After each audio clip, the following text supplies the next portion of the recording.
أما بعد، رئيس الحفلة المبجل وإخواني البررة الكرام، إني أريد أن أقدم أمامكم مقالة حول هذا الموضوع المحدد: الخلافة العثمانية ودورها في توحيد الأمة.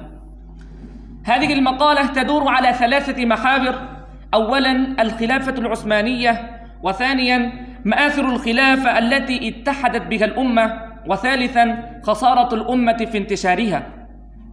الخلافة العثمانية. أما الخلافة العثمانية هي قامت على أنقاض الدولة السلاجقة في البداية القرن ال14، ورفعت الراية الإسلامية في أناضول، الآسيا الصغرى، ثم البلقان أو ربة.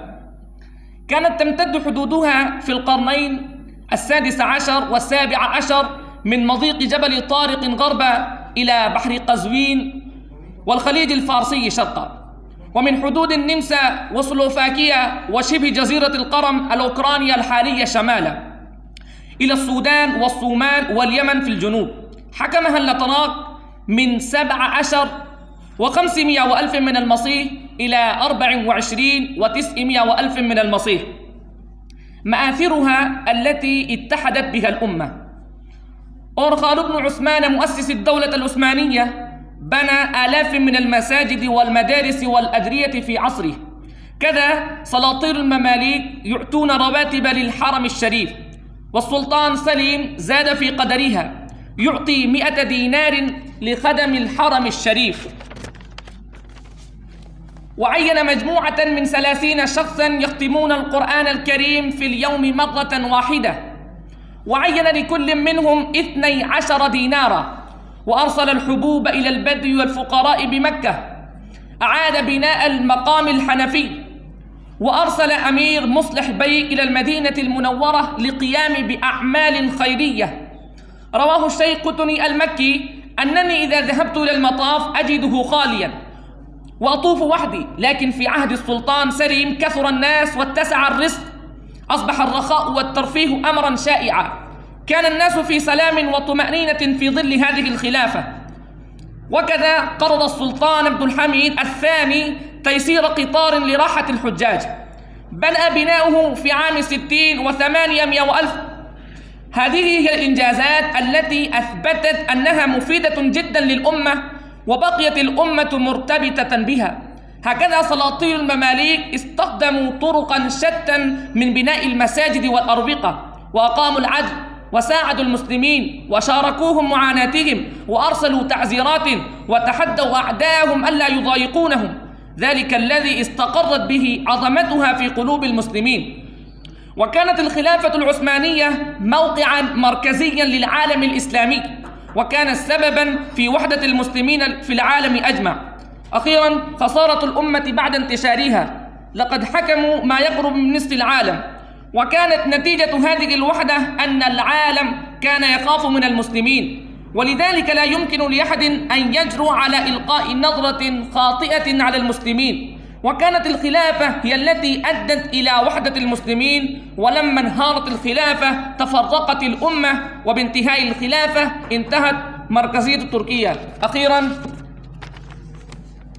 أذكر المراجع والمصادر. الأول: تاريخ الدولة العثمانية، محمد شعيب أرناؤوط. الثاني: في الأردية، دولة عثمانية، بقلم الدكتور محمد عزيز. وآخر دعوانا الحمد لله رب العالمين.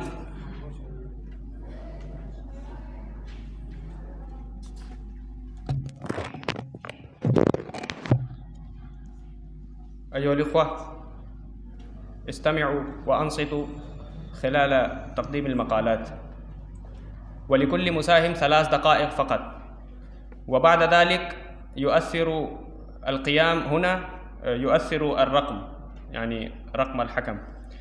والثاني أدعو عبد الناصر أن يأتي ويقدم مقاله.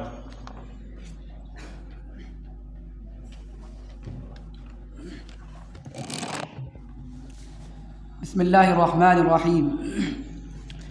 إن الخلافة الإسلامية هي نظام الحكم في الشريعة الإسلامية الذي يقوم على استخلاف قائد مسلم على الدولة الإسلامية ليحكمها بالشريعة الإسلامية.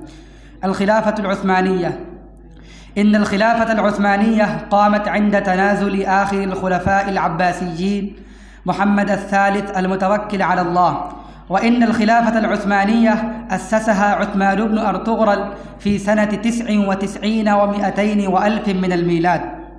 وإن هذه الخلافة استمرت قائمة لأكثر من 600 سنة، ويبلغ عدد سلاطينها 36 سلطانا. وانتهت هذه الخلافة في سنة 22 و900 وألف من الميلاد. ومن أفضل وأبرز هؤلاء الحكام العثمانيين هو الخليفة العادل السلطان محمد الملقب بالفاتح، لأن النبي صلى الله عليه وسلم بشر بفتح القسطنطينية على يده، فقال: لتفتحن القسطنطينية ولنعم الأمير أميرها ولنعم الجيش ذلك الجيش. أخرجه البخاري في التاريخ الكبير. كان محمد ومن مكارمه الحسنة أنه فتح القسطنطينية وهو من عمره 21 سنة، وإنه قام ببناء الجامع الكبير وأقام 8 كليات بالقرب منه، وقد احتفظت هذه الكليات بمكانتها على أنها أعلى المؤسسات التعليمية الإسلامية في إمبراطورية. ودور الخلافة العثمانية في توحيد الأمة: إن الدور الذي قام به الخلافة العثمانية تسعى إلى توحيد العالم الإسلامي تحت راية واحدة من ناحية شتى، لإزالة الفقر وإنشاء المدارس والمساجد والمكتبات ونظام السياسة. وإنها قامت بتطوير نظام قانوني وشرعي يتوافق مع الشريعة الإسلامية، وأسست مدارس ومكتبات ومراكز ثقافية تغزر من التعليم ونشر المعرفة. وقد تم تجميع القوانين والفتاوى في مجموعات ومصنفات تسهم في تنظيم الحياة اليومية. هذا غيض من فيض هذا الموضوع، ولو تتبعنا المناحي المكنونة له لطال بنا المقال، وأكتفي بهذه الكلمات.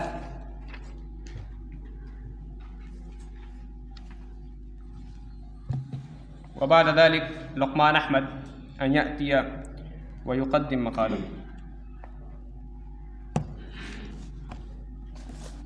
نحمده ونصلي على رسوله الكريم، أما بعد. حضراتي الحكم ويا أيها الإخوة، إن الخلافة لها دور مهم في تكوين المجتمع الصالح، وأما ما دونها من أشكال النظام المصنوعة من أرباب الدنيا فهو ينقض أكثر ما يبرم. فإن الإسلام قد حصل 4 خلافات: أولها الخلافة الراشدة، وثانيها الأموية، وثالثها العباسية، وآخرها هي التي بطل مقالتي هذه هي الخلافة العثمانية. أيها الإخوان، إني أريد أن ألقي أمامكم عدة كلمات في بيان الخلافة العثمانية وما لها من دور في توحيد الأمة. أيها الإخوان، ظهر قيام الدولة العثمانية بعد انتهاء الدولة السلاجقة في النصف الثاني من القرن ال13 الميلادي آني 7 الهجري بيد عثمان بن أرطغرل، وقضي على الخلافة عام 24 و900 وألف من المسيح بيد كمال أتاتورك، المأخوذ من كتاب سلطان محمد الفاتح لعبد السلام عبد العزيز الصفحة 12، وكذا المأخوذ الدولة العثمانية لتيسير جبارة الصفحة 55 و100. أيها السامعون الكرام، وأما ما دورها في توحيد الأمة فإنها قد دارت فيه دورا مهما من قيامها، وكان أساسها على ذلك، فقد وحدت الأمة بعدما نكست أعلامها وشتت شملها، كما وقعت حروب أهلية طاحنة دموية بين أبناء صلاح الدين الأيوبي وهم أبناء الحكومة، فكيف ظنكم بالعامة والرعية؟ والأسباب التي وحدت الأمة كثيرة، منها فتح القسطنطينية العظمى عاصمة الدولة البيزنطينية المنيعة التي استعصت على المسلمين 8 قرون، فمن حينئذ تجدد رجاء الإسلام وانبعث الأمل في نفوس المسلمين، وكان هذا الفتح دليلا على قوة العثمانيين الموفورة وتفوقهم في الآلات الحربية التي لا غنى للأمة عنه، المأخوذ من كتاب ماذا خسر العالم بانحطاط المسلمين للشيخ أبي الحسن الصفحة 78 و100. وكذا من أسباب وحدتها كون مركز الخلافة أحسن وقوع للقيادة العالمية، بحيث كانت في شبه جزيرة البلقان تشرف على آسيا وأوروبا، وكانت عاصمتها واقعة بين البحرين الأسود والأبيض، المأخوذ من الكتاب ماذا خسر العالم بانحطاط المسلمين، الصفحة 81 و100. وكذا لم يقع فرق في زمنها بين الأمير والفقير، لا طعاما ولا لباسا، وزادت في توحيد الأمة حينما منعت البرتغاليين الاستعماريين من التغلغل إلى الحجاز، حيث الأماكن المقدسة في مكة المكرمة والمدينة المنورة، فربط الدين الإسلامي بين الجماهير العربية والدولة العثمانية، ودخل العرب في الجيش العثماني حتى صاروا قوة واحدة على من آذى الإسلام والمسلمين، وكانوا يدا واحدة على من بسط إليهم يد المضرة. فهذا غيظ من فيض هذا الموضوع، لو تتبعنا النواحي المكنونة له لطال بنا المقال. فأكتفي بهذه الكلمات، وآخر دعوانا أن الحمد لله رب العالمين.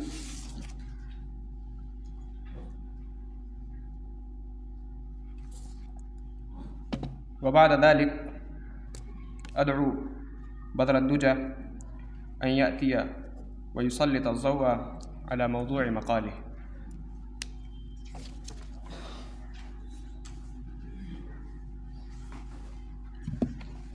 السلام عليكم ورحمة الله وبركاته. الحمد لله رب العالمين، والصلاة والسلام على رسوله الكريم، رئيس الحفل الكرم وأصحاب التحكيم، سادتي وزملائي الأحبة. موضوع مقالتي معكم اليوم الخلافة العثمانية ودورها في توحيد الأمة. أيها المستمعون، الخلافة العثمانية هي الدولة الإسلامية التي تأسست في آخر القرن الثالث عشر، وساد على هذه الدولة أسرة عثمانية نجفا على 600 عام. كانت الدولة العثمانية تعتبر واحدة من أكبر الدول في التاريخ، حيث امتدت من شمال أفريقيا إلى جنوب شرق أوروبا والشرق الأوسط. تأسست الدولة على يد عثمان بن أرطغرل في بقعة الإناغول ويني شهر. إن الخلافة العثمانية لعبت دورا هاما في توحيد الأمة الإسلامية بعد انهيار الدولة العباسية. قامت الخلافة بتوحيد الأمة الإسلامية تحت راية واحدة وتحت سلطة واحدة. قامت الخلافة بتوحيد الأمة الإسلامية عبر القيام بالعديد من الإصلاحات الاجتماعية والسياسة والعسكرية.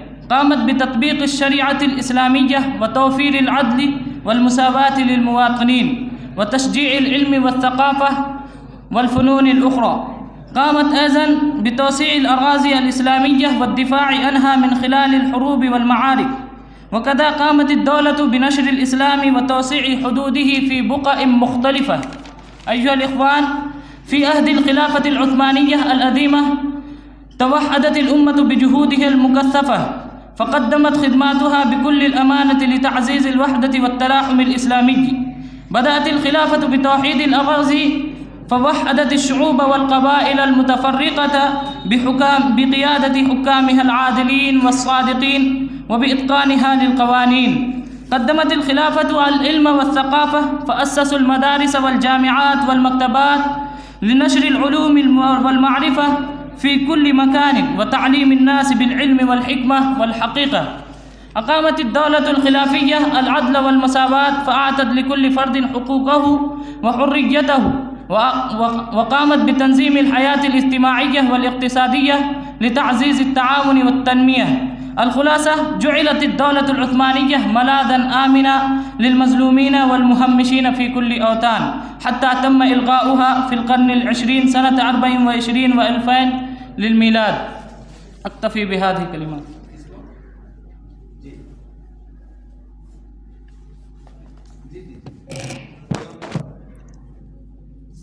وبعد ذلك رافد بيغ أن يأتي ويلقي مقاله.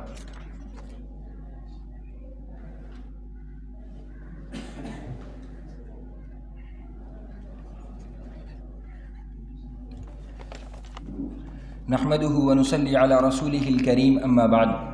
رئيس الحفل الكريم وأصحاب حضرات الحكم وإخوتي الأحبة، موضوع مقالتي اليوم الدولة العثمانية ودورها في توحيد الأمة.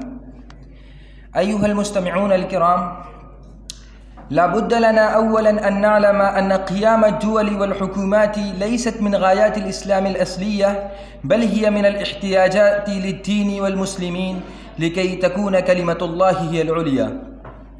فإننا نجد في تاريخ البشرية حكومات قامت بهذا الغرض الديني الخالص، لكن مع الأسف على مقدار قليل. فمنها الدولة العثمانية. نشأت الدولة العثمانية على يد القائد التركي عثمان بن الأرطغرل، وكان ذلك من حدود عام 1300 من الميلاد، وقد اتصف مؤسسها بالعدل والشجاعة والاستمرار من محاربة الصليبيين، ثم ما لبث خلفه بالتوسيع في الفتوحات، حتى استطاعت في عهد سلطانها العاشر محمد المقلب بالفاتح من فتح القسطنطينية بعد حصار ومعركة ملحمية. واستمرت حركة الفتوحات بعد ذلك لتصل إلى استيلاء الدولة العثمانية على الشام ومن ثم مصر. وتسلم السلطان سليم الأول مقاليد الخلافة من آخر الخلفاء العباسيين، وكان تحت حماية المماليك، وبذلك حاز على لقب الخليفة، وكان ذلك سنة 17 و500 وألف.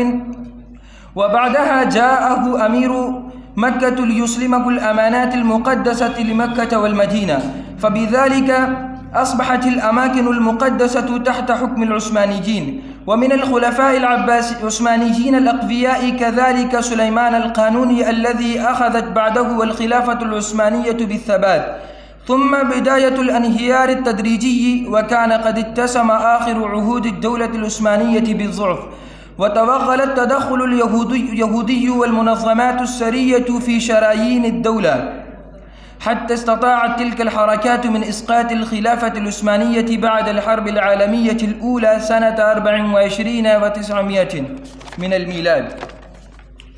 أيها المستمعون الكرام، ودورها في توحيد الأمة. لقد قدمت هذه الدولة العثمانية خدمات جليلة للمسلمين في توحيدهم وإنشائهم جسدا واحدا، ليس قامت بحماية المسلمين المظلومين المضطرين لبقاع شتى في مناسبات ومواقع مختلفة. فتعالوا نلقي نظرة عابرة سريعة على بعض مظاهر اتخذتها الدولة في توحيد هذه الأمة.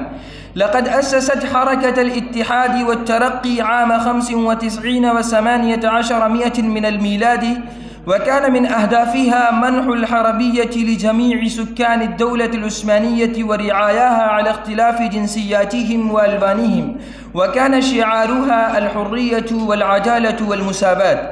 حافظت الدولة على الإسلام سكان شمال أفريقيا من الاختيار البرتغالية والبيزنطينية. أكتفي بهذه الكلمات.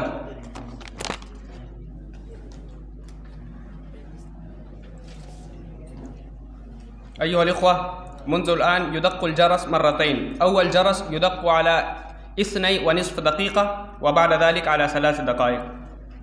والآن أدعو تابش حسن أن يأتي ويقدم مقالة. نحمده ونصلي على رسوله الكريم، أما بعد، فرئيس الحفل الكريم وحضرة الحكم وإخواني الأحبة، موضوع مقالتي اليوم الدولة العثمانية ودورها في توحيد الأمة.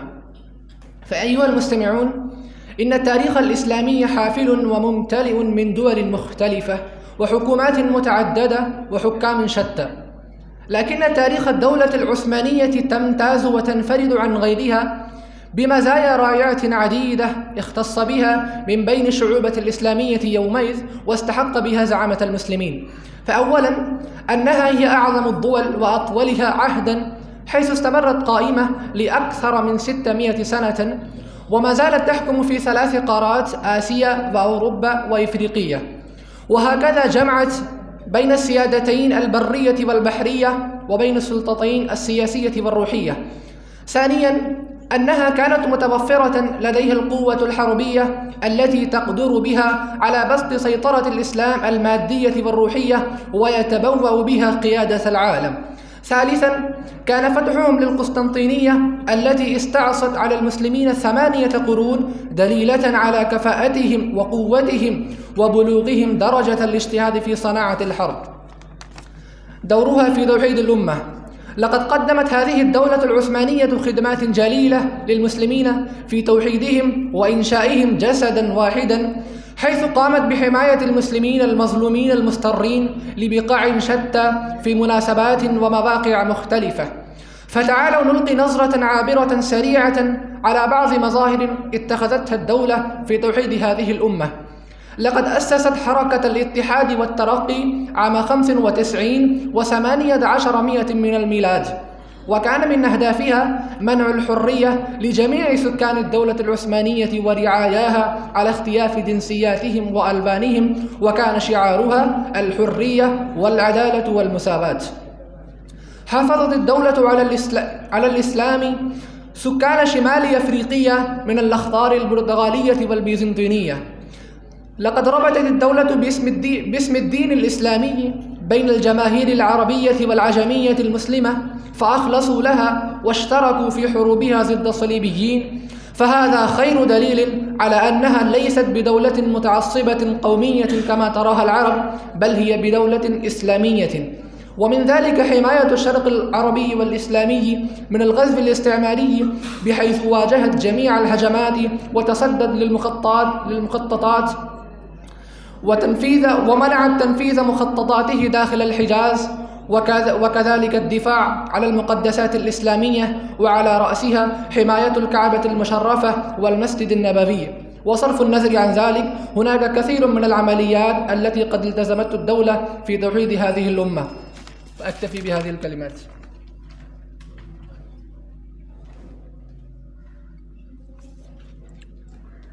وبعد ذلك أدعو الأخ إيان خان أن يأتي ويسلط الضوء على مقالي.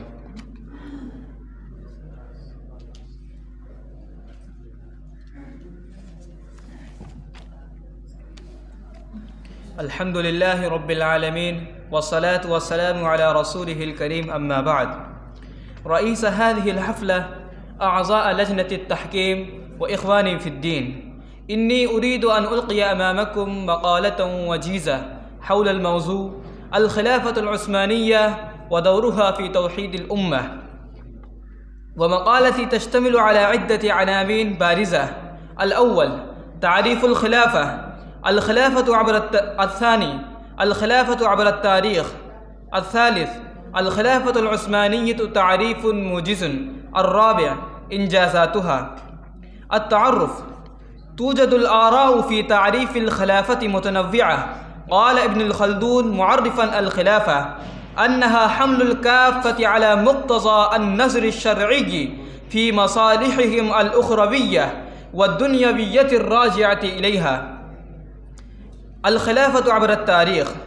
يبدأ تاريخ الخلافة الإسلامية منذ عهد الخليفة الأول أبو بكر الصديق رضي الله عنه، وبقيت إلى 29 سنة، وكانت قائمة على أساس الدين. وبعد ذلك أتى دور الخلافة الأموي، وقد شهدت اتساعا كبيرا على مستوى الفتوحات. وبعد ذلك تحولت إلى الخلفاء العباسيين، وقد مرت بمراحل عديدة وأحداث كثيرة، ولكن من سوء حظ حدث صراع، وقد انتهت الدولة بضعف منصب الخلافة وظهور النزاعات. ثم جاء دور الخلافة العثمانية في تركيا. الخلافة العثمانية تعريف موجز. تأسست الدولة العثمانية في بداية القرن الرابع عشر على يد عثمان بن أرطغرل. هي دولة إسلامية ولها دور مهم في صناعة التاريخ، وهي الدولة الإسلامية التي تمكنت من فتح القسطنطينية، وظلت إلى عدة قرون قائدة العالم الإسلامي، واستمرت إلى 800 سنة. وهذه الدول تأسست بعد تبعثر الدولة العباسية، وهي مفخرة لأهل المسلمين. وكانت الخلافة العثمانية مشتملة على 29 دولة، وفتح من أحد أبطالها السلطان محمد الفاتح القسطنطينية في 23 من عمره، وقد توالت الحكومة 21 من عمره. إنجازاتها. من أهم المنجزات في الخلافة العثمانية الوحدة الإنسانية، حيث توحد العرب والمسلمين تحت راية إسلامية واحدة.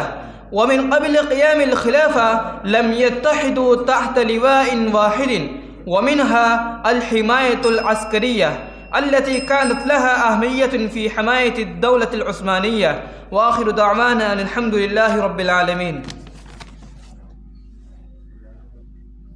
وبعد ذلك أنادي محمد علاء الدين أن يأتي ويلقي الضوء على موضوع الحكومة العثمانية. حامدا ومصليا، أما بعد. حضرات الحكم والمستمعون الكرام، إن الخلافة العثمانية هي سلسلة ذهبية في الخلافات التي جرت بعد وفاة الرسول صلى الله عليه وسلم. وهذه الخلافة وإن كانت في بلاد العجم وكانت ناهية عن بلاد العرب، لكنها لعبت دورا مهما في توحيد الأمة وكم الشمل ورص الصفوف ونشر الأخوة الإيمانية، وكانت تخاف منها أوروبا والقارات الأخرى، وكانت تحكم على آسيا وإفريقيا على حد سواء. هذه الخلافة قد مرت مراحل ومعارض شتى نذكرها فيما يأتي. أيها الإخوة، الخلافة العثمانية هي الحكومة التي حكمها على عثمان غير 8 قرون، وكانت هذه الخلافة امتدادا للخلافة الراشدة التي انتقلت من الخلفاء الراشدين إلى الخلافة الأموية والعباسية وغيرها، واستقرار الأمر إلى الخلافة العثمانية. وكانت عاصمة هذه الخلافة تركيا، وهي توحد العالم الغربي والإسلامي في أقصاه إلى القصام. أيها الأخوة، وحرض السلطان أوروخان على تحقيق بشارة رسول الله صلى الله عليه وسلم في فتح القسطنطينية ووضع خطة استراتيجية تستهدف إلى محاصرة العاصمة البيزنطية من الغرب والشرق في آن واحد. ولتحقيق ذلك أرسل ابنه وولى عهده والاستيلاء على بعض مواقف الناحية الغربية محمد الفاتح وفتح القسطنطينية. فتح القسطنطينية أيها الأخوة، تعد القسطنطينية من أهم المدن العالمية، وقد أسست في عام 30 و300 في يد الإمبراطور البيزنطي قسطنطيني الأول، وقد كان لها موقع عالمي فريد، حتى قيل عنها لو كانت الدنيا مملكة واحدة لكانت القسطنطينية أصل المدن لتكون عاصمة لها. ومنذ تأسيسها فقد اتخذ البيزنطيون عاصمة لهم، وهي من أكبر المدن في العالم وأهمها. أكتفي بهذه الكلمات.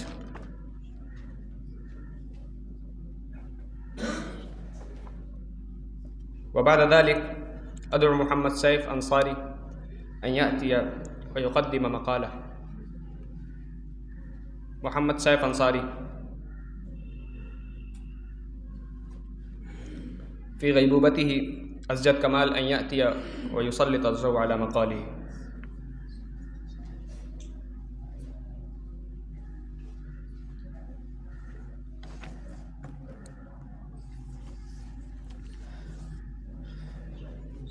السلام عليكم ورحمة الله وبركاته. أيها الإخوان، موضوع مقالتي اليوم الخلافة العثمانية ودورها في توحيد الأمة.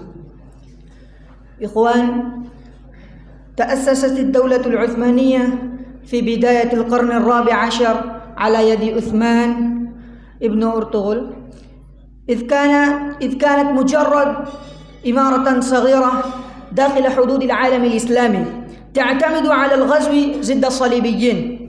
وبدأت هذه الإمارة في التوسع شرقا بشكل تدريجي، وضمت العديد من الأراضي لصالحها، وأصبحت بذلك أقوى دولة في العالم. فما هو دور الخلافة العثمانية في توحيد الأمة؟ إن الدور الذي قامت به الدولة العثمانية بعدما تحولت من دويلة صغيرة إلى خلافة تسعى إلى توحيد العالم الإسلامي تحت راية واحدة ومنهج واحد، وأصبح لها دورا مهما في توحيد الأمة ونشر الإسلام وإيصاله لدول أوروبا، إضافة إلى تقديم خدمات جلية وواضحة للعالم العربي وللمسلمين بشكل عام، ومن ذلك حماية الشرق العربي والإسلام من الغزو والاستعمار، بحيث واجهت جميع الهجمات وتصدت للمخططات، وكذلك الدفاع عن المقدسات الإسلامية وعلى رأسها حماية الكعبة المشرفة والمسجد النبوي صلى الله عليه وسلم، ثم استئناف الذهب تجاه بيت المقدس والاستيلاء على المسجد الأقصى. وعموما أن الخلافة العثمانية قد لعبت دورا عظيما في توحيد الأمة ونشر الإسلام، وحمل رايته إلى العالم وإلى جنوب شرق أوروبا بالتحديد، كما قامت برعاية المسلمين وتوفير جميع الاحتياجات التي سهلت توحيد الأمة في أوروبا، ويتضح ذلك من حجم وكثرة المساجد والمباني التي لا تزال موجودة في أوروبا وغيرها من الآثار الإسلامية، كما أن من المجهودات الكبيرة والعظيمة التي قامت بها الدولة العثمانية هو كفالتها بالحرية الدينية، مما أدى إلى اتساع نطاق الإسلام. لا شك أن الخلافة العثمانية كان هدفها الرئيسي هو إيصال الحق للبشرية وإخراج الناس من الظلمات إلى النور، كما حرص العثمانيون على تحكيم شرع الله تبارك وتعالى على أمر من الأمور. أيها الإخوة، على كل رؤوس من المساهمين 3 دقائق، وسلام من المولى عليكم ورحمة منه وبركاته.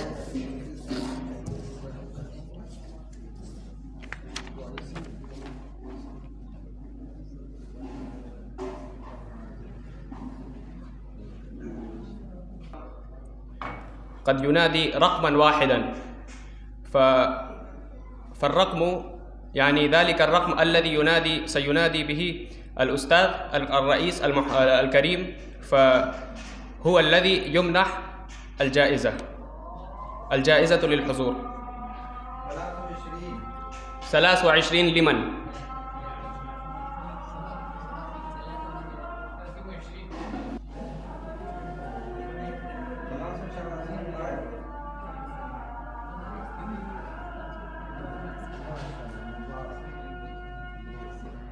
هذه جائزة للحضور فقط.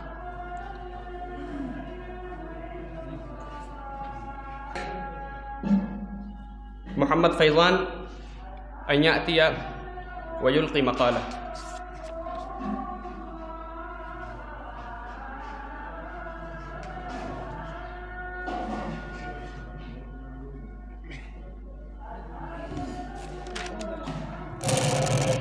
السلام عليكم ورحمة الله وبركاته. الحمد لله رب العالمين، والصلاة والسلام على سيد الأنبياء والمرسلين محمد وعلى آله وصحبه أجمعين. أما بعد، رئيس الحفلة المبجل، حضرات الحكم والمستمعين الكرام، إني أريد أن نقدم أمامكم المقالة المختصرة حول الموضوع الخلافة العثمانية ودورها في توحيد الأمة. أيها الحضور، إن الخلافة العثمانية تمتاز بين الحكومات الإسلامية علمية، دينية، وثقافية وسياسية، واستمرت هذه الحكومة مع الخصائص المذكورة أكثر من 400 سنة. أسست هذه الدولة في بداية القرن الرابع عشر المسيحي على يد عثمان الأول، الذي تنسب إليه الدولة العثمانية في وقت ضعفت الأمة ووهنت، وتسلط عليها المغول فهتكوا الأعراض وسفكوا الدماء وقتلوا الأنفس ونهبوا الأموال وخربوا الديار ودمروا المساجد.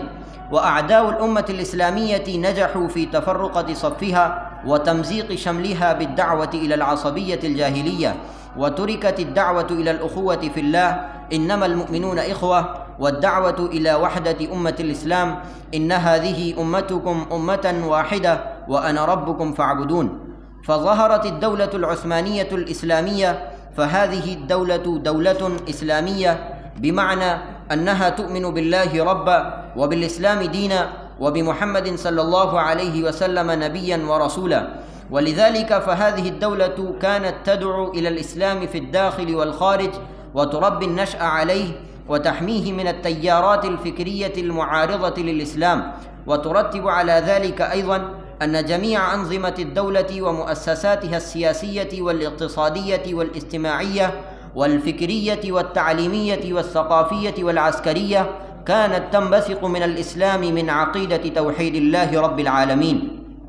ولم يفعل العثمانيون مثل ما فعل أبناء أوروبا، لأن العثمانيين كانوا مسلمين وحريصين على تطبيق الإسلام في كل شيء، والدولة العثمانية الإسلامية لم تكن تعرف التعصب، وعلى هذا الأساس فتحت ذراعيها لكل أصحاب الملل والنحل يعيشون داخل ديار الدولة الإسلامية ويشكلون مع الأمة المسلمة أمة واحدة، للمسلمين دينهم ولأهل الكتاب دينهم، يأمنون على أنفسهم وأموالهم وديارهم طالما أنهم لا يتآمرون على الدولة الإسلامية وطالما لا يعينون الأعداء ضدها. وهذه الدولة هي التي احتضنت حركة الجامعة الإسلامية في القرن الثالث عشر، وكانت تدعو إلى وحدة الصف الإسلامي في محتواه الكبير شعوبا وحكومات في مشارق الأرض ومغاربها، والوقوف كالبنيان المرصوص يشد بعضه بعضا. أكتفي بهذه الكلمات وآخر دعوانا أن الحمد لله رب العالمين.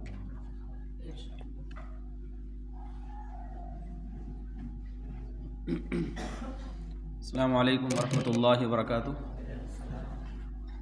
أيها الطلبة، أنتم عرفتم هناك جوائز للحضور وللجمهور، وقد أخذتم جائزة الحضور، الآن جائزة الجمهور. فالسؤال أوجه إليكم، وأنتم إذا أجبتم فهذه الجائزة تعطى وتوفر إليكم.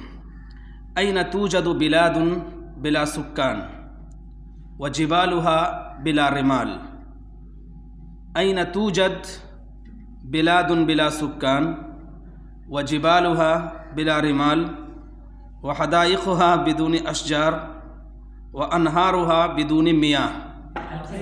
الله أكبر، أنتم تعرفون. لا بس هذا السؤال أنتم عرفتم من قبل لعلكم أنتم.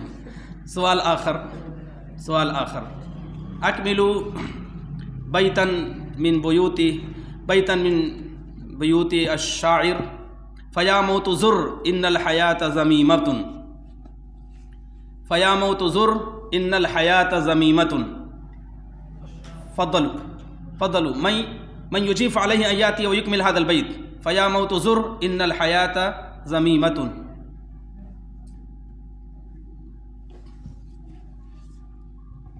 فيا موت زر إن الحياة ذميمة، ويا نفس جدي إن دهرك هازل. من القائل لهذا البيت؟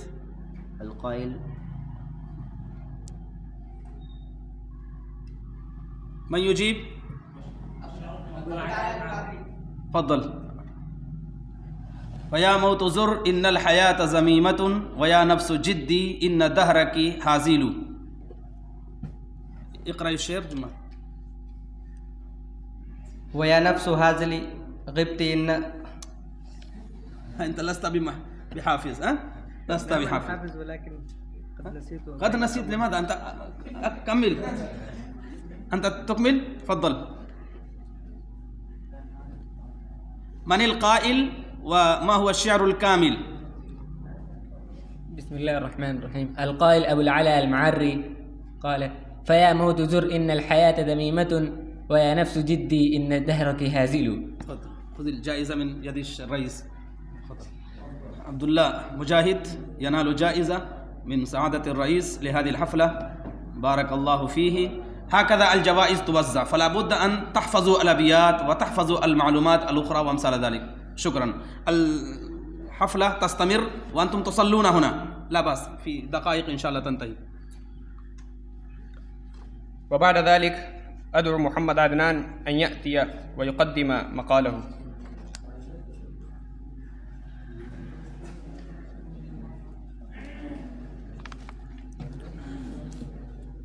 الحمد لله وكفى وسلام على عباده الذين اصطفى أما بعد.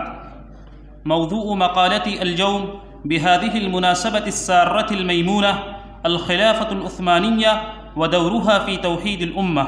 إخواني في الله، إذا أمأنا النظر في صفحات التاريخ نجد أن الخلافة الإسلامية قد قامت بدور كبير في بناء الحضارة والمجتمع، وأنحازت العالم إلى المنفعة العظيمة، وأرشدت الأمة إلى بناء المجتمع الصالح، وغرست في نفوس الأمة حب الوحدة الإسلامية ورقاها إلى أعلى ذروتها. ففي الأصول المختلفة نجد أسماء كثيرة: الخلافة الأموية والخلافة العباسية ودواليك. وأما الخلافة العثمانية فإنها قد قامت بدور كبير في توحيد الأمة، ولكن ليست هنا فرصة أن نبحث فيها بأسرها، لأن الموضوع المحدد يضايقني أن ألقى ضوءا على دور العثمانيين في وحدة الأمة.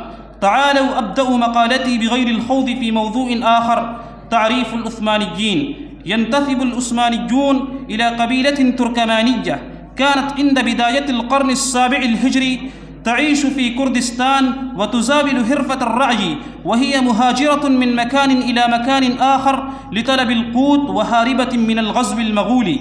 وكان أرطغرل والد عثمان الرجل الذي بدأ الجهاد في سبيل الله، وهكذا جاء يوم لهذه القبيلة الصغيرة أن نبغ فيها سلطان، وأول من كان مؤسس هذه الدولة هو عثمان بن أرطغرل الذي تنتسب إليه الدولة العثمانية. وفي هذه الأسرة نبغ كثير من الملوك العباقرة لهم تاريخ عظيم وشهرة فائقة في العالم، ولم تزل تترقى هذه الأسرة الحاكمة حتى جاءت الفرصة التي بلغت فيها مساحتها 4 قارات في العالم، واستمرت الخلافة العثمانية لما يقرب من 600 سنة. دورها في توحيد الأمة.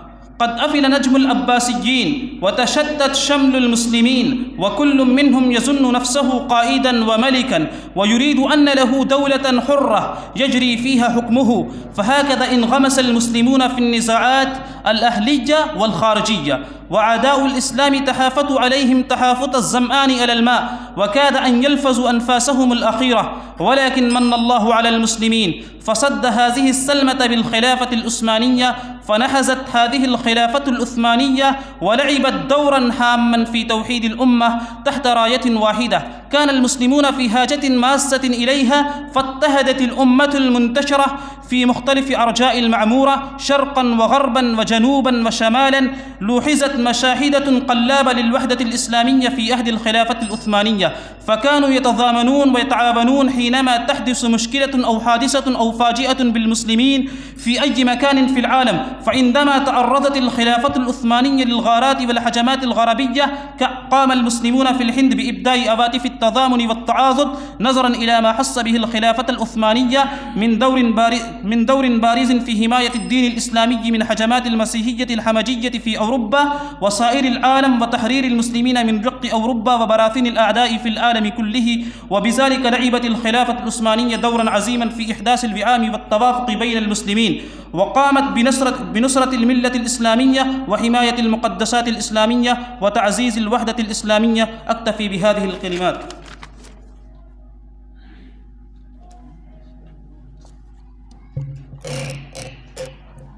لا بد لكم أن تتركوا المنصة حينما يدق الجرس، الوقت قليل.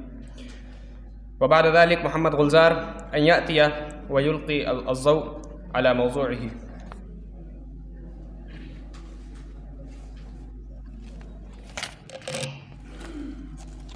السلام عليكم ورحمة الله وبركاته. نحمده ونصلي على رسوله الكريم. أما بعد، أساتذتي الأجلة وإخواني في الله، موضوع مقالتي اليوم الخلافة العثمانية ودورها في توحيد الأمة. هذه المقالة التي تشتمل على جزئين: الأولى الخلافة العثمانية، يعني ما هي الخلافة العثمانية ومن مؤسسها ومتى أسست، والثانية ودورها في توحيد الأمة، أي ما هي نشاطاتها وأفعالها وخدمتها في توحيد الأمة. أرى من المناسب أن أذكر أحوال العالم الإسلامي قبل نشأة الدولة العثمانية اختصارا، لعب المماليك دورا هاما في المشرق العربي وفي شمال إفريقيا فترة من الزمن، وقد ورث هؤلاء المماليك في المشرق العربي بدأ أن ضعفت سلطة السلطان صلاح الدين الأيوبي، وبعد حروب أهلية طاحنة أبناء صلاح الدين فتحت المجال أمام المماليك لحكم بقاء واسعة. أيها الحاضرون، انتهت دولة السلاجقة في النصف الثاني من القرن الثالث عشر الميلادي، وظهرت مجموعة إمارات في الجهة الغربية من الأناضول على الحدود البيزنطية، وقد تأسست هذه الإمارات المسلمة نتيجة الغزوات الإسلامية في آسيا الصغرى ضد البيزنطيين، وعرفت هذه الإمارات بإمارة الغزاة. وكانت إمارة عثمان إحدى هذه الإمارات، وقد استطاعت إمارة عثمان خلال قرن من الزمن أن تسيطر على كافة بلاد الأناضول في آسيا الصغرى والبلقان في الجهة الشرقية من أوروبا، وهذه الإمارات صارت دولة إسلامية هي دولة عثمانية. هذه الخلافة العثمانية لها دور عظيم ومزايا مختلفة وأهمية كبرى على الصعيد العام عامة وتوحيد الإسلامية خاصة، وهناك تذكر بعض خصائصها التي تتعلق في توحيد الأمة تحت قيادة آل عثمان. أولاً، أنها كانت خلافة ناهضة متحمسة تحومة فيها روح الجهاد بحكم نشأتها، وقرب عهدها بالفطرة والبساطة في الحياة من الأدواء الخلقية والاجتماعية. ثانياً، أنها كانت متوفرة لديها القوة الحربية التي تقدر بها على بسط سيطرة الإسلام في صدر دولتهم في الاستعمال المعدات الحربية. ثالثاً، كانوا في أحسن مركز للقيادة العالمية، وكانوا في شبه جزيرة البلقان بحيث يشرفون منها على آسيا وأوروبا، وكانت عاصمتهم واقعة بين البحرين الأسود والأبيض وواصلة بين البرين آسيا وأوروبا، وغير ذلك من الخصائص العظيمة في توحيد الأمة الإسلامية. وبهذا أختتم كلامي، وما توفيقي إلا بالله.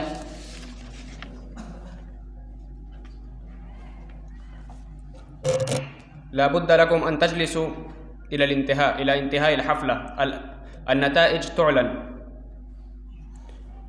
وبعد ذلك حسان عمر أن يأتي ويقدم مقاله.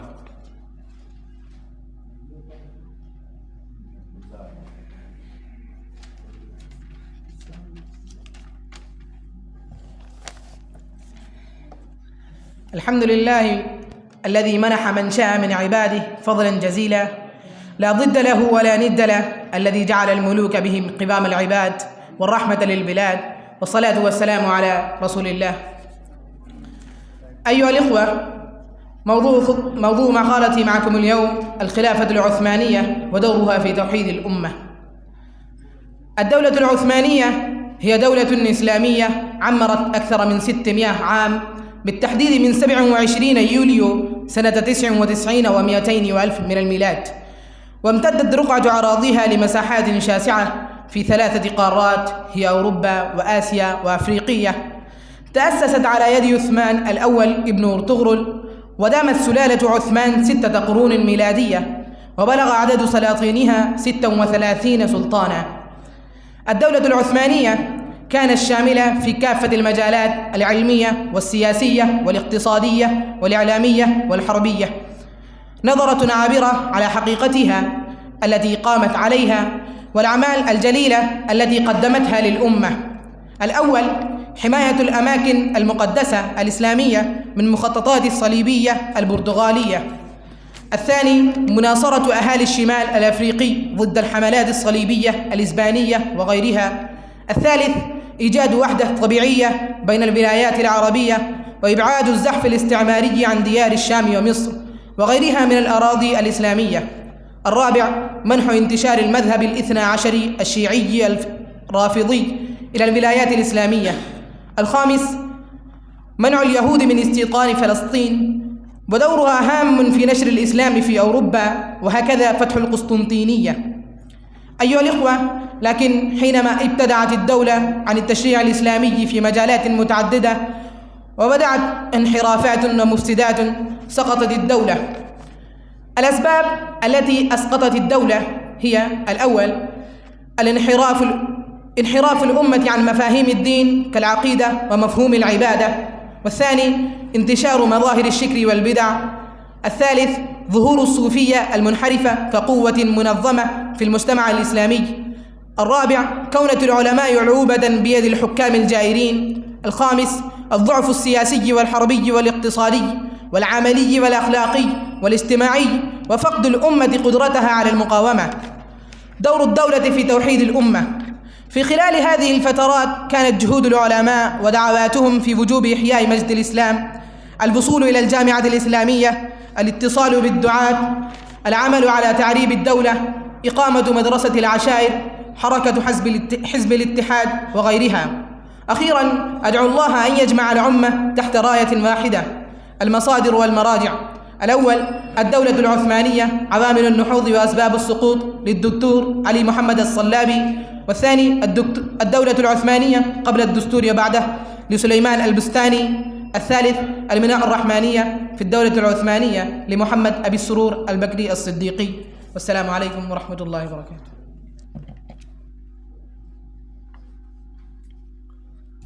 وبعد ذلك محمد فيضان أن يأتي ويلقي الضوء على مقاله. وليستعد نفيس أحمد.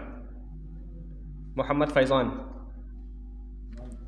وبعد ذلك نفيس أحمد أن يأتي ويقدم مقاله. وليستعد شيخ عبد الصمد.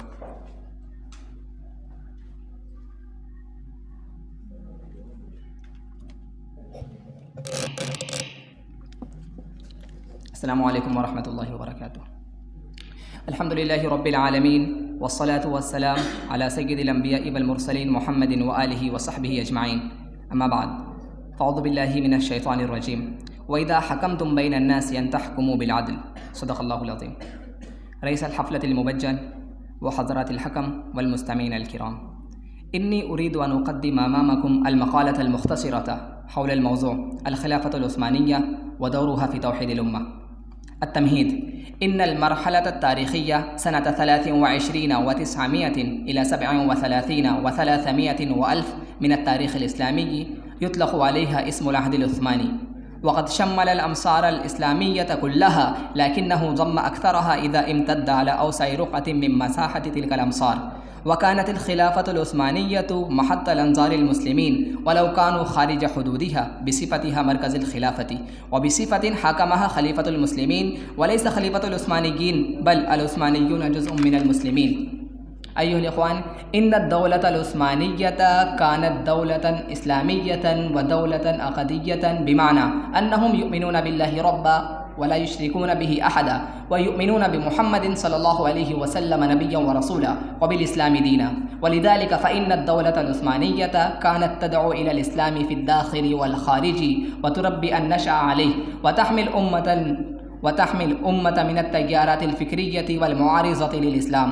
وترتب على ذلك أيضا إن جميع أنظمة الدولة العثمانية ومؤسساتها السياسية والاقتصادية والاجتماعية والفكرية والتعليمية والتربوية والثقافية والعسكرية كانت تنبثق من الإسلام من عقيدة توحيد رب العالمين.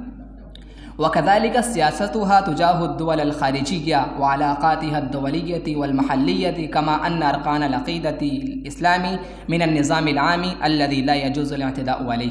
كما أنه لا مجال في الدولة الإسلامية كأن يقول مجرمون إن القوانين الوضعية أفضل من الشريعة الإسلام، أو أن يقولوا إن إقامة الحدود وحشية إلى غير ذلك. فيقول رب العالمين: أفحكم الجاهلية يبغون ومن أحسن من الله حكما لقوم يوقنون. أكتفي بهذه الكلمات. المراجع والمصادر: الدولة العثمانية دولة إسلامية مفتري عليها لدكتور عبد العزيز محمد الشنابي. التاريخ الإسلامي العهد العثماني لمحمود شاكر. سلسلة الخلفاء العثمانيون لمحمود شاكر. تاريخ الأمة الواحدة، صفحات من تاريخ الدولة العثمانية.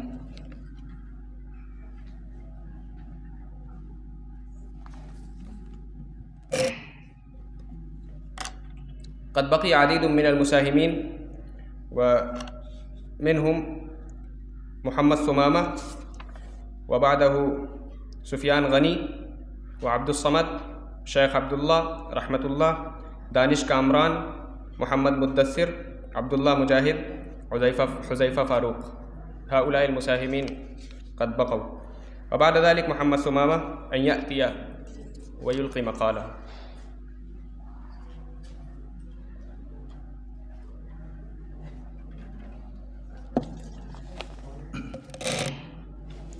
السلام عليكم ورحمة الله وبركاته. نحمده ونصلي على رسوله الكريم. أما بعد، أساتذة الأجلة وزملاء الأحبة، موضوع مقالة اليوم الخلافة العثمانية ودورها في توحيد الأمة.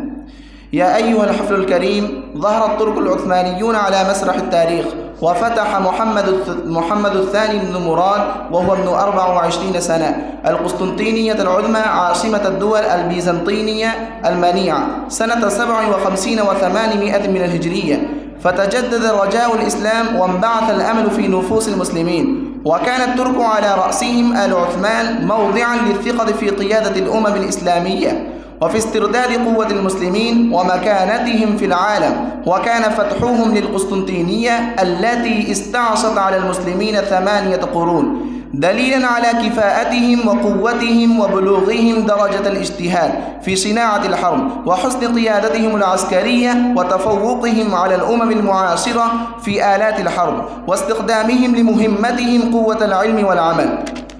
وكل ذلك ما لا غنى للأمة عن مزايا الشعب التركي، وقد تفرد الشعب التركي المسلم تحت قيادة آل عثمان بمزايا اختص بها من بين الشعوب الإسلامية يومئذ واستحق بها وعامة المسلمين. أولا، إنه كان شعبا ناهضا متحمسا طهوما فيه روح الجهاد وكان سليما بحكم نشأة وقرب عهده بالفطرة والبساطة في الحياة. ثانيا، إنه كان متوفرا لديه القوة الحربية التي تقدر بها على بسط سيطرة الإسلامي المادية والروحية ويتبوأ بها قيادة العالم، فقد بادر العثمانيون في صدر دولتهم لاستعمال المعدات الحربية وخصوصا النارية منها، واهتم بالمدافع، وكانوا يحكمون في 3 قارات: أوروبا وآسيا وأفريقيا. ملكوا الشرق الإسلامية من فارس حتى مراكش، ودوخوا آسيا الصغرى، وتوغلوا في أوروبا حتى بلغوا أسرار فينيا، وكانوا سادة البحر المتوسط من غير نزاع. ثالثا، كانوا في أحسن مركز للقيادة العالمية، كانوا في شبه جزيرة البلقان بحيث يشرفون منها على آسيا وأوروبا، وكانت عاصمتهم واقعة بين البحرين الأسود والأبيض وواصلة بين البرين آسيا وأوروبا. وكانت أوروبا لها الخطر الكبير والشأن العظيم في المستقبل القريب. هذه الخصائص قد ظهرت بكل قوة ووضوح في الخلافة العثمانية وقد أثرت في توحيد الأمة. أكتفي بهذه الكلمات، وآخر دعوانا أن الحمد لله رب العالمين.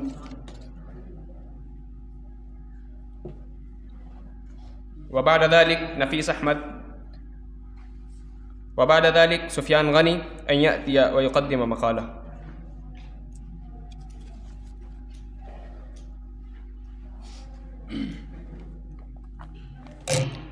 السلام عليكم ورحمة الله وبركاته. صاحب الرئاسة ولجنة الحكم والإخوة الفضلاء، أريد أن أقدم إليكم مقالتي حول الموضوع الخلافة العثمانية ودورها في توحيد الأمة. أيها الإخوة، الخلافة العثمانية من أطول الخلافات الإسلامية مدة وأكثرها أثراً وأوسعها نطاقاً. لها صنع كبير في بناء الأجيال ونشر الإسلام وتربية الحضارة الإسلامية وتوحيد صفوف المسلمين، وكان بناؤها على مبادئ الإسلام الخالص وهدفها إلى تحكيم شرع الله تعالى على كل أمر من الأمور. مدة الدولة العثمانية تستغرق قرابة 6 قرون مرت من خلالها بعدة مراحل وشتى الظروف والملابس، وتخللتها العديد من المنجزات والفاشلات، ويمكن أن نقسم عهودها إلى 4 أدوار: دور نشأتها وترعرعها، دور رقيها وتوسعها، دور ركودها ووقوفها، ودور انحلالها وخاتمتها.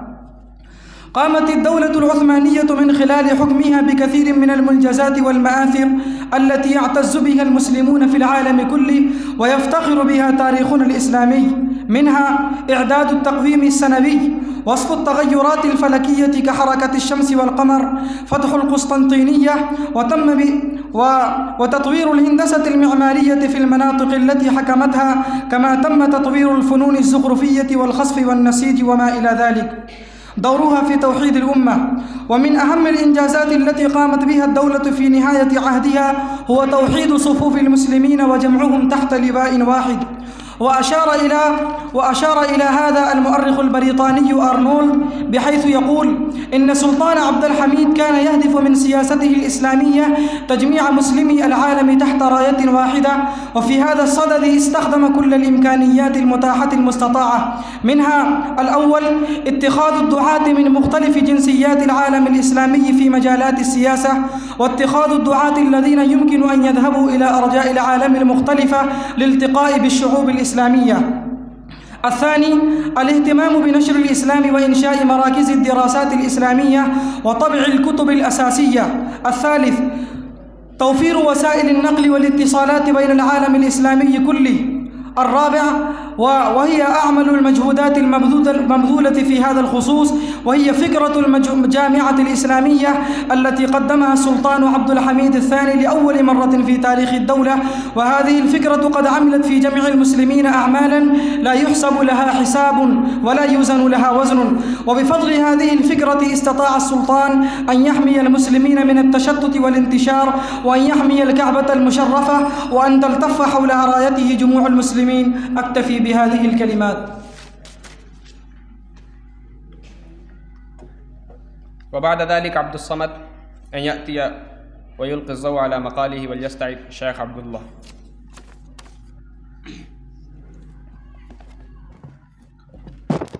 بسم الله الرحمن الرحيم، حامدا ومصليا، أما بعد. قال الله تبارك وتعالى في القرآن المجيد: فأعوذ بالله من الشيطان الرجيم، ظهر الفساد في البر والبحر بما كسبت أيدي الناس، إلى آخر الآية. صدق الله العظيم. رئيس الحفلة المؤقر، حضرات الحكم وزملاء الأعزة، موضوع مقالة اليوم الخلافة العثمانية ودورها في توحيد الأمة.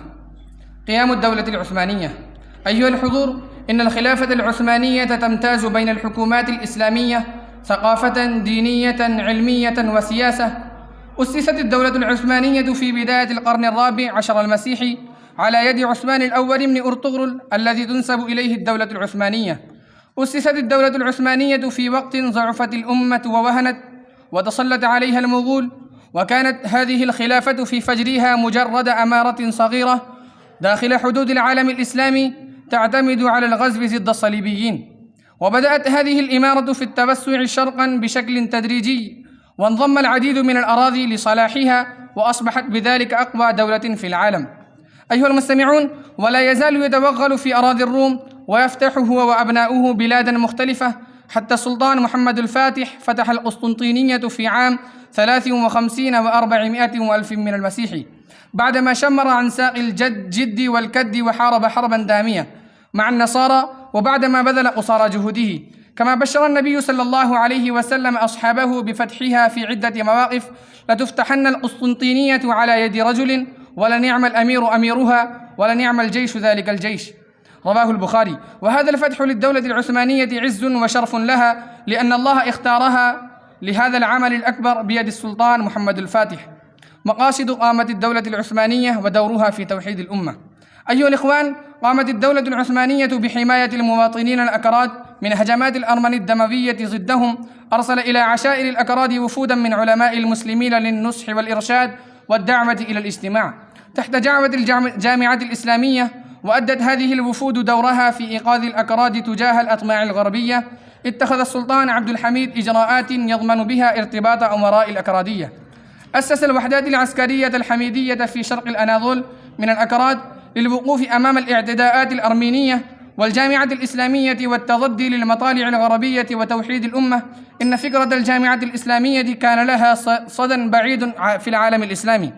إن السلطان عبد الحميد الثاني نجح في إحياء شعور المسلمين بأهمية التمسك والسعي لتوحيد صفوف الأمة تحت رأية الخلافة العثمانية، وبذلك يستطيع أن يحقق هدفين: الأول تثبيت دولة الخلافة في الداخل ضد الحملات القومية التغريبية الماسونية اليهودية الاستعمارية النصرانية، والثاني وفي الخارج تلتف حول رؤية الخلافة جموع المسلمين الخاضعين للدول الأوروبية كروسيا وبريطانيا وفرنسا، وبذلك يستطيع أن يجابه تلك الدول. المصادر والمراجع: الدولة العثمانية، عوامل النهوض وأسباب السقوط لعلي محمد الصلابي، والثاني السلطان عبد الحميد الثاني لدكتور محمد حرب، والثالث صحوة الرجل المريض لموفق بن المرجع. أكتفي بهذه الكلمات. وبعد ذلك الشيخ عبد الله أن يأتي ويلقي مقالة وليستعد رحمة الله.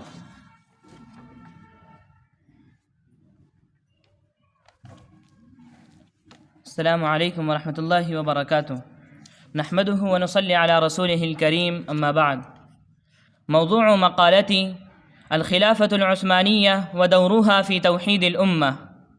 كان القرن الرابع عشر من أهم أدوار التاريخ الإسلامي، قد ظهر فيه العثمانيون على مسرح التاريخ، فتجدد رجاء الإسلام وانبعث الأمل في نفوس المسلمين من جديد بعد انهيار صرح القوة الإسلامية في القرن السابع الهجري، لما مزق التتار حكومة الإمبراطورية الإسلامية الأخيرة وسقطت بغداد في أيديهم. وبفضل الله قد جمعت الخلافة العثمانية في عهد سليمان القانوني الكبير بين السيادتين البرية والبحرية، وبين السلطتين السياسية والروحية.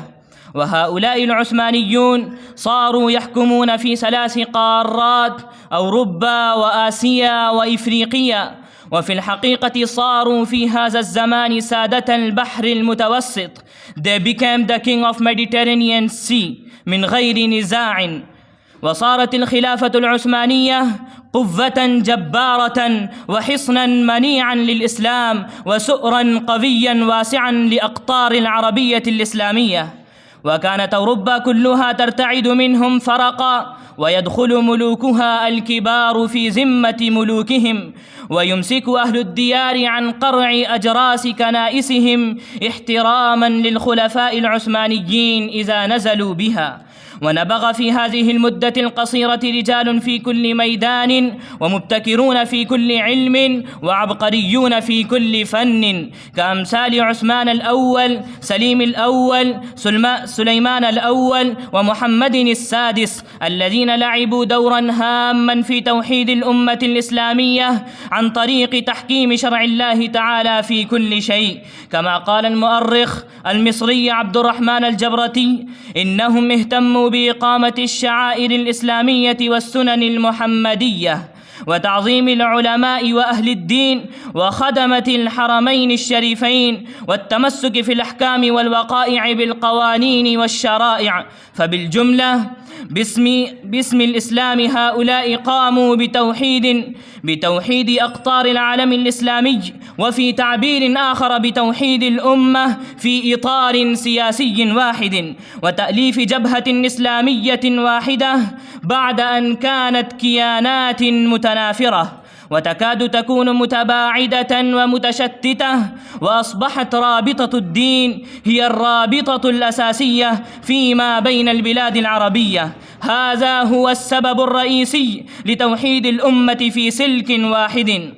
قد استفدنا في هذا المقال الوجيز من كتاب العلامة السيد بالحسن ماذا خسر العالم بانحطاط المسلمين، ومن بعض المقال من قناة الجزيرة العربية. والسلام عليكم ورحمة الله وبركاته. وبعد ذلك رحمة الله أن يأتي ويلقي مقاله وليستعد بعده دانش كامران.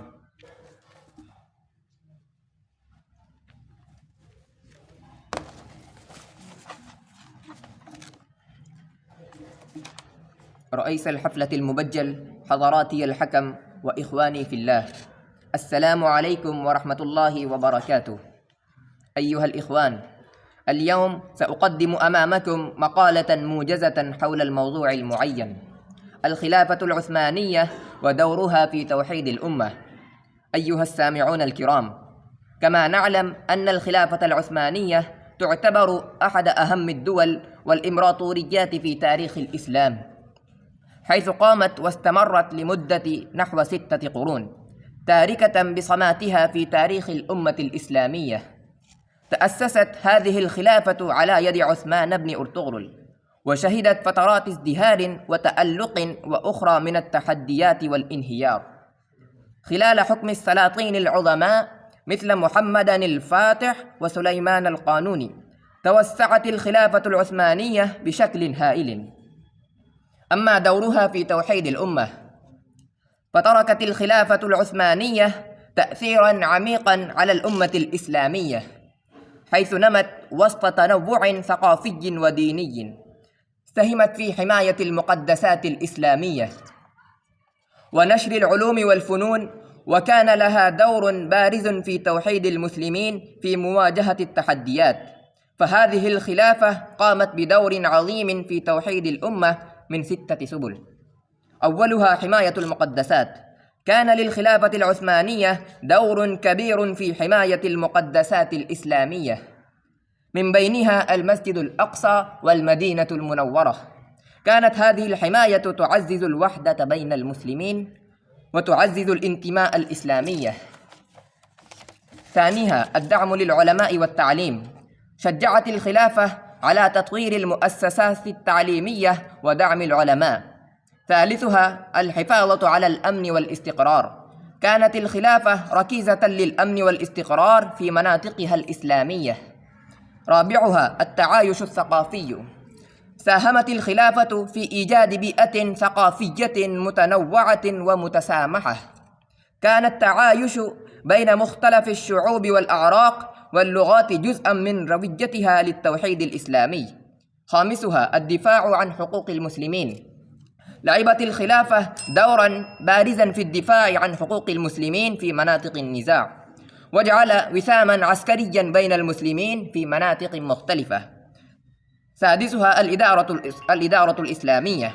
كانت الخلافة العثمانية تدير العديد من الأقاليم والشعوب المختلفة بطريقة تستند إلى المبادئ الشريعة الإسلامية.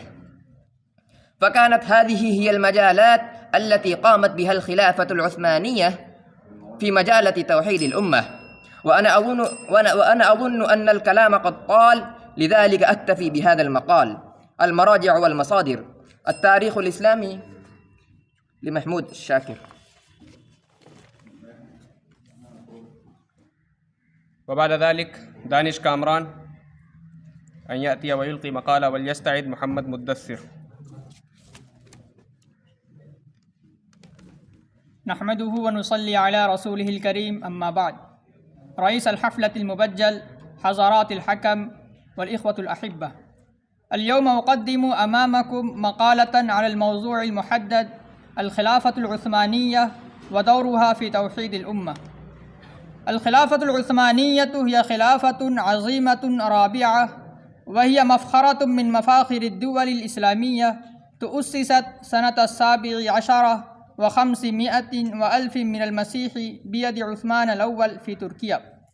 عثمان الأول هو كان ذا شرف وكرامة بين الأتراك، وكان يملك صفات عالية، ومع مجاهد النهار وعابد الليل رجلا بسيطا لطيفا ومضيفا. الخلافة العثمانية نسبت إليه وحاكموها الأتراك، وهي في أوجها امتدت إلى 3 قارات، وغطت جزءا كبيرا من جنوب شرق أوروبا والشرق الأوسط، ولديها 29 مقاطعة من المشرق إلى المغرب. الخلافة العثمانية نظامها الاقتصادي والعسكري والعدالية والثقافية مهم ومحمود، وسلاطينها هم الصالحون. الخلافة العثمانية قامت بمآثر العظيمة والأعمال الجليلة من تنفيذ شريعة الله ورسوله وإقامة دينه والعدل والإنصاف والصدق والأمانة والقوانين الإسلامية، وخاصة من توحيد الأمة. أيها الإخوة، في الأصل الريح القومية التي هبت من جهة المغرب في وسط القرن 19 دخلت في حدود الخلافة العثمانية، وكثير من الأقوام النصرانية يطالبون حكومة مستقلة، واشتعلت فيهم الثورة والبغاوة، وهؤلاء كانت نتيجة لفساد نظام الخلافة العثمانية. ثم بدأت حركة الوحدة وحركها السيد جمال الدين الأفغاني، ومن مقاصده أن يجتمع المسلمون كلهم في رأية واحدة، ولا يبالي أن مركزها في تركيا أو في أي مكان آخر من الممالك الإسلامية. ومع ذلك السلطان عبد الحميد خان لعب دورا هاما في مجالها لحفاظة بقية من الدولة العثمانية من غارات الدول الغربية. وذهب أعضاء حركة الوحدة بها إلى روسيا وآسيا الوسطى وأفغانستان وأفريقيا والهند والصين، واستفاد كثير من المسلمين بهذه الحركة، لكن هذه السلسلة أصبحت باردة بعد وفاة السيد جمال الدين الأفغاني. أكتفي بهذه الكلمة. وبعد ذلك محمد مدثر، وليستعد عبد الله مجاهد، والمساهم الأخير حذيفة فاروق.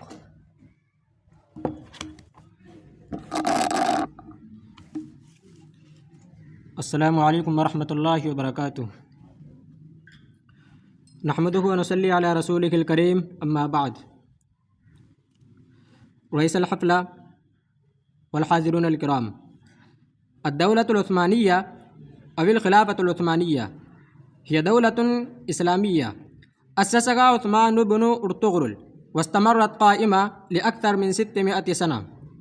نشأت الدولة العثمانية بداية كإمارة حدود تركمانية تعمل في خدمة سلطنة سلاجقة الروم، وبعد سقوط سلطنة سالفة الذكر استقلت الإمارات التركمانية التابعة لها، بما فيها الإمارة العثمانية التي قدر لها أن تبتلع سائر الإمارات بمرور الوقت.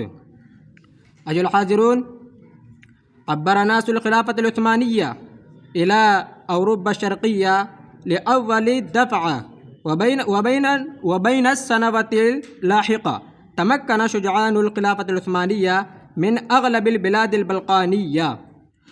حاضرين الكرام، فتغيرت إمارتهم الصغيرة إلى دولة كبيرة، وكانت أول دولة إسلامية تتخذ لها موطئ قدم في البلقان.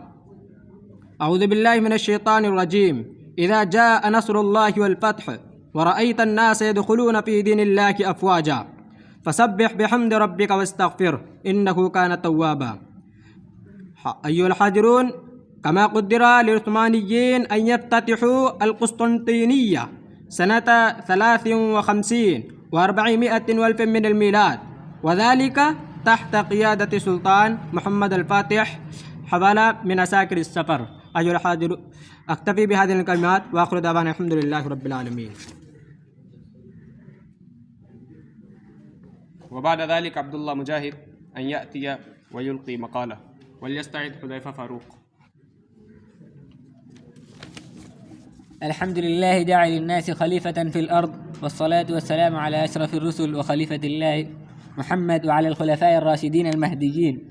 أما بعد، رئيس الحفل وأستاذي وزملائي الأحبة، أقدم لكم مقالا حول الخلافة العثمانية ودورها في توحيد الأمة. الأول، قيام الدولة العثمانية إلى نهائها. تأسست الدولة العثمانية في القرن السابع الهجري الموافق 13 الميلادي. أسسها عثمان بن أرطغرل، وكانت بداية في زمن أرطغرل تابعة لسلاجقة، ثم استقلت بعد نهاية السلاجقة الروم، وفتح العثمانيون خلال السنوات الآتية مدنا وقرى وتوسعوا في دولتهم، من أبرزها فتح القسطنطينية تحت قيادة السلطان محمد الفاتح المشهور. وبلغت هذه الإمبراطورية أوج كمالها وذروة مجدها في القرنين السادس عشر والسابع عشر، فامتدت أراضيها إلى القارات الثلاثة من آسيا إلى أوروبا وإلى أفريقيا، ثم بدأ يضمحلال الدولة حتى انتهت بعد عزل السلطان عبد الحميد أصلا، وبقيت رسما إلى سنة 23 و900 وألف، فسقطت هذه السلطة بعد أن حكم 6 قرنا. قال الشاعر: لكل شيء إذا ما تم نقصانه. أشهر السلاطين تولت الملك في هذه الدولة 36، أذكر أشهرهم: الأول عثمان مؤسس الدولة، وإليه تنتسب هذه الدولة العثمانية. ثانيهم محمد الفاتح فاتح قسطنطينية عاصمة الإمبراطورية البيزنطينية، وأسقط هذه الإمبراطورية بعد أن عاشت 11 قرنا ونيفا. والقسطنطينية مدينة يقال عنها لو كانت الدنيا مملكة واحدة لكانت القسطنطينية أصلح المدن لتكون عاصمة لها. السلطان سليم الأول في زمنه انتقلت الخلافة إلى علي عثمان من العباسيين، وتنازل آخر الخلفاء لسليم وخضعت الحجاز له، وضم دولة المماليك إلى الدولة العثمانية. والسلطان سليمان العظم القانوني يعد أكبر سلاطين في هذه السلطة، بل لم يكن نظيره في سلطات أخرى، وأصبحت الدولة في عهده دولة عظمى من الناحيتين السياسية والعسكرية. السلطان عبد الحميد الثاني الذي عرف بفراسته وغيرته ومعرفته التامة لمكر اليهود وكيدهم وعزله خاتمة السلطة. دور الخلافة في توحيد الأمة. الخلافة العثمانية إمارة رئيسية، كل مسلم ينتمي نفسه إلى الخلافة في أي بلاد كان يسكن هو، حتى مسلم الهند الذين لا علاقة لهم بالخلافة العثمانية حكما وملكا أطلقوا حركة الخلافة لعيادة الخلافة العثمانية حين رأوا انهيارها. الخلافة العثمانية ضمت إليها دويلات إسلامية وجمعت بينها، وحكم المسلمين على رغم اختلاف ألسنتهم ومسالكهم وعقائدهم وطرق معيشتهم. السلام عليكم. وأخيرا حذيفة فاروق أن يأتي ويقدم مقاله.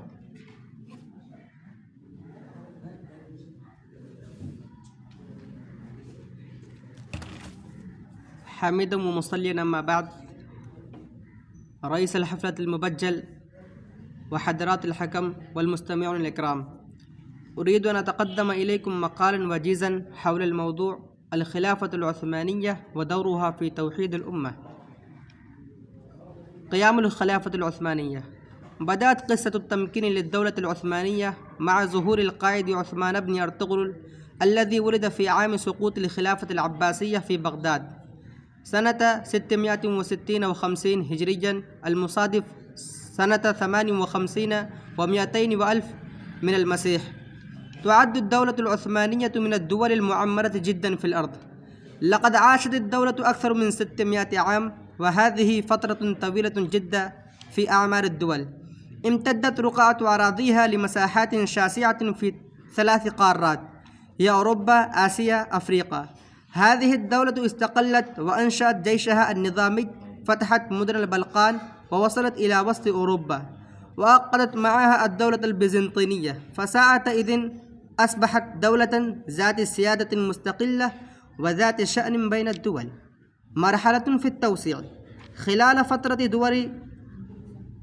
فترة دور محمد الفاتح وسليمان القانوني نالت الخلافة توسعا كبيرا، ففتح القسطنطينية على يد محمد الفاتح، وتم إخضاع الشيعة على يد السلطان سليم في آسيا الصغرى. كما انتقلت الخلافة من الدور العباسي إلى الخلافة العثمانية في عهده، وتناولت الخلافة في هذه الفترات تنظيما سياسيا وقانونيا وترسيخيا للعدالة، وتطورا حضاريا وثقافيا، وانفتاحا على العلوم والفنون والآداب. مرحلة الركود والتوقف. دارت هذه المرحلة منذ حكم سليم الثاني على يد الضباط الأتراك القوميين، وكان معظمهم يهود، وهؤلاء الضباط هم سبب هزيمة الجيش العثماني. دورها في توحيد الأمة.